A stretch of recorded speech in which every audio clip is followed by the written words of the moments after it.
Bonjour les amis, je sais, j'ai été 40 ans à la CGT et donc vous attendez tous avec impatience de savoir ce que je pense de la réforme des retraites présentée comme la grande réforme de la deuxième partie du quinquennat d'Emmanuel Macron.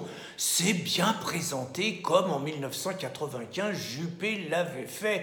On parle d'égalité, on parle de fin des injustices, on parle même d'universalisme, et pour 1 euro cotisé, tout le monde doit gagner la même chose. Comment on pourrait ne pas partager une telle vision des choses? Alors, sauf que, moi je me rappelle, dans toute ma vie, je n'ai jamais vu une réforme, qui est toujours bien présentée, qui, une fois qu'elle est mise en application, rende service aux Français. J'ai toujours vu dans les réformes des reculs vers le bas de la situation des personnes qui étaient concernées.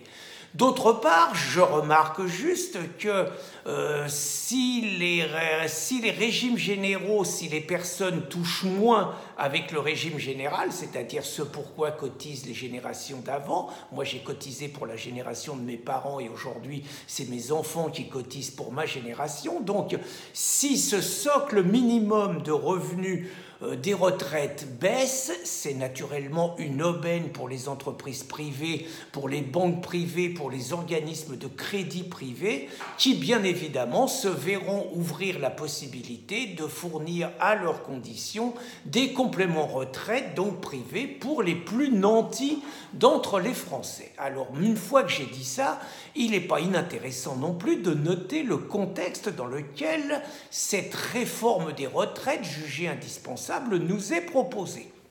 Le moins qu'on puisse dire est que la France est en train de se noyer. Nous en sommes à 2300 milliards de dettes. Cela signifie que les impôts que nous payons tous les ans, les impôts sur le revenu, ne servent qu'à financer les intérêts de la dette. Et la dette, donc, c'est les grands groupes, c'est les grandes instances de la finale internationale qui en profitent, donc qui ont intérêt à avoir des dirigeants qui approfondissent encore la dette de la France. Nous surpayons par ailleurs une nomenclatura politique aux avantages exorbitants que les Gilets jaunes, ceux du début, pas ceux d'aujourd'hui, avaient soulevés.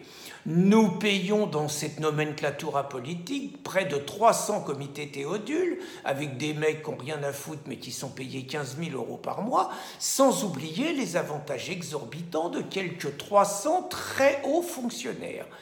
Nous payons bien évidemment, je recommande les lectures de Gérard Pince, La France ruinée par l'immigration.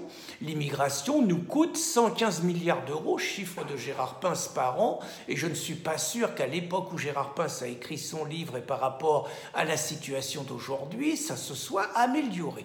D'autre part, nous sommes également ruinés par les conneries des écolos, la fameuse transition écologique, les éoliennes, la mafia écolo, qui fait qu'on paye nettement plus cher le prix du kilowattheure simplement pour engraisser les grosses entreprises multinationales, privées, étrangères souvent, qui se sont pris tout le marché des transitions dites écologiques.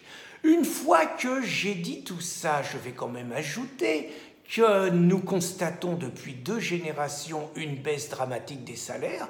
Je vais vous citer un exemple. Moi, entre le moment où j'ai commencé à travailler en presse parisienne et nous étions considérés comme des nantis par ceux qui ne nous aimaient pas. Nous faisions partie des ouvriers qui avaient su le mieux vendre leur force de travail, comme disent les marxistes.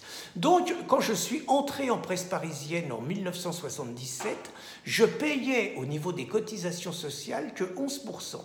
En 1983, Delors a bloqué notre salaire et quand j'ai quitté la profession, dans des conditions avantageuses, et je dis encore merci à mon syndicat, quand j'ai quitté cette profession, nous cotisions 26,5%, juste quand même pour vous dire.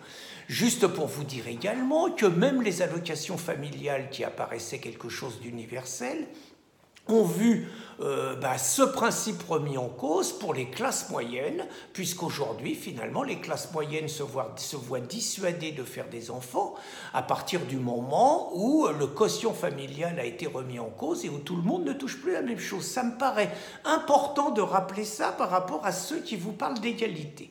Alors, une fois qu'on a dit tout ça, moi j'ai été confronté tout au long de ma vie, on m'a traité parfois de nanti, les journalistes, souvent les journalistes, les braves camarades qui trouvaient scandaleux que des gens qui avaient un certificat d'études et un CAP puissent gagner parfois autant qu'eux, voire parfois même un peu plus, alors qu'ils prétendaient avoir fait des grandes études et qu'ils avaient commencé à bosser à 25 ans. Sauf qu'ils oubliaient de parler, eux, de leurs privilèges, qui, croyez-moi, je les connais, sont pas mal non plus. Mais bon, parenthèse fermée. Donc, moi, j'ai assisté pendant toute ma vie professionnelle sur les retraites. J'étais en 1993 quand Balladur a porté les retraites du privé, pas du public, du privé de 37,5 à 40,5 et au lieu que nous soyons payés sur les 10 meilleures années, il a fait passer ça sur les 25 meilleures années. Inutile de vous dire que les salariés du privé ont bien plongé au niveau des retraites. Et en 2003, naturellement, Fillon a attaqué, tout à fait logique, ils ont gagné 10 ans, mais il a attaqué les retraites du public, qu'il a fait également passer de 37,5 à 40 années. Et j'ai été autant solidaire de mes camarades du public qu'eux-mêmes l'avaient été du privé en 1993.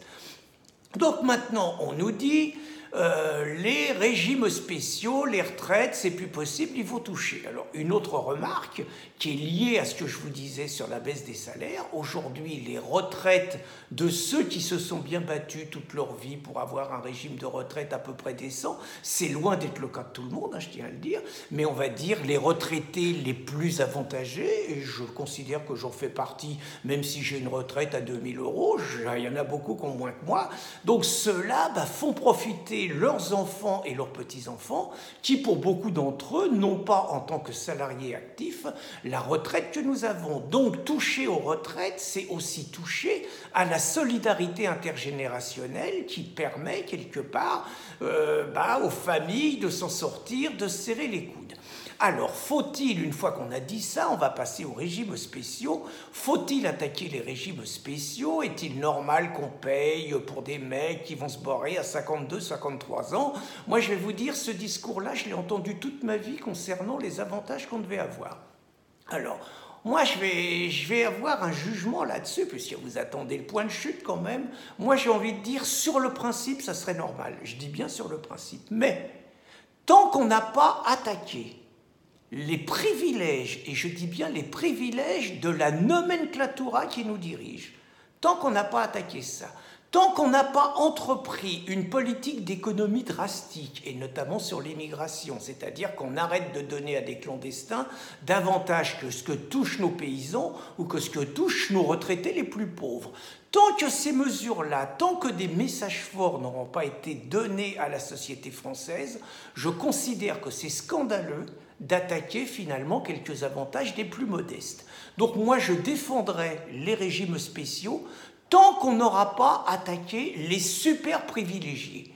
Voilà, donc si par exemple, on va dire, un gouvernement courageux était capable vraiment de tout remettre à plat, c'est-à-dire en attaquant d'abord par les plus privilégiés, là je serais prêt à examiner les situations des régimes spéciaux. Tant que ce n'est pas le cas, il n'y a aucune raison. Et donc, tant qu'on n'a pas remis en cause les privilèges des plus nantis, il n'y a aucune raison de remettre en cause les acquis des salariés qui ont les meilleurs statuts. Voilà ce que vous dit un syndicaliste de 40 ans à la CGT qui aujourd'hui ne se reconnaît absolument plus dans cette direction confédérale complètement vendue à Macron. Bonne journée les amis.